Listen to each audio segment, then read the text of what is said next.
Now let's continue the story. As you know, Mr. Fogg tried very hard to fall asleep, but he was unable to do so because he got interrupted many times. So now he got interrupted by the neighbor's cats.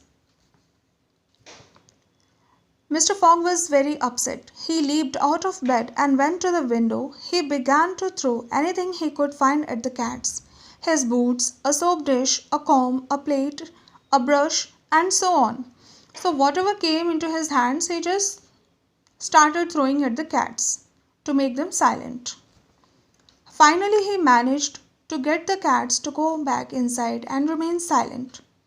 Now the cats left the place and went inside.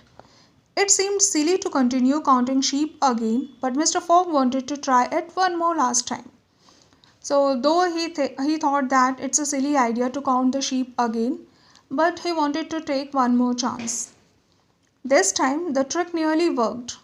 After imagining the 82nd sheep jump over the fence, he was floating gently into the land of dreams.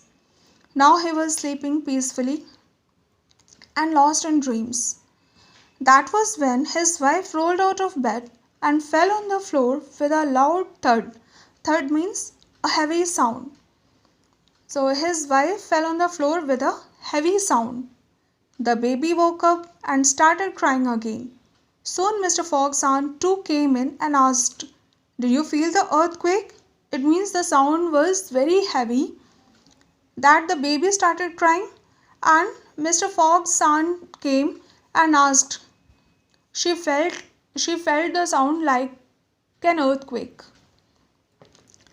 Mr. Fogg did not know what to do. He grabbed a pillow and went to the sofa in the sitting room and lay down there. Soon he fell asleep. So now he was very much tired of these things. So he just grabbed a pillow and went to the sofa in the sitting room and lay down there. And after some time, he fell asleep. When he woke up in the morning, he was quite sure that counting sheep could not help anyone sleep. So from this lesson, we understand that counting sheep is not a solution to fall asleep. Though Mr. Fogg tried it several times, many times he tried with no success, but he didn't get any success. He wasted his time. He wasted his time only in this process because he was thinking about the problem too much instead of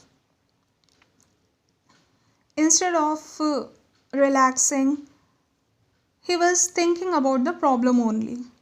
And the moment when he gave up the process of counting the sheep and went to the sofa in a comfortable way, he fell asleep.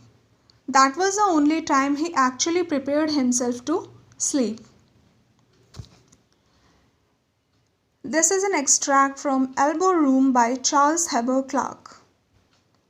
The story is written by Charles Heber Clarke. He was born in the year 1841 and died in 1915. He was an American author. His best known work was Out of the Hurly-Burly, which was very successful during his time. So I hope you have understood the lesson. So thank you and have a nice day.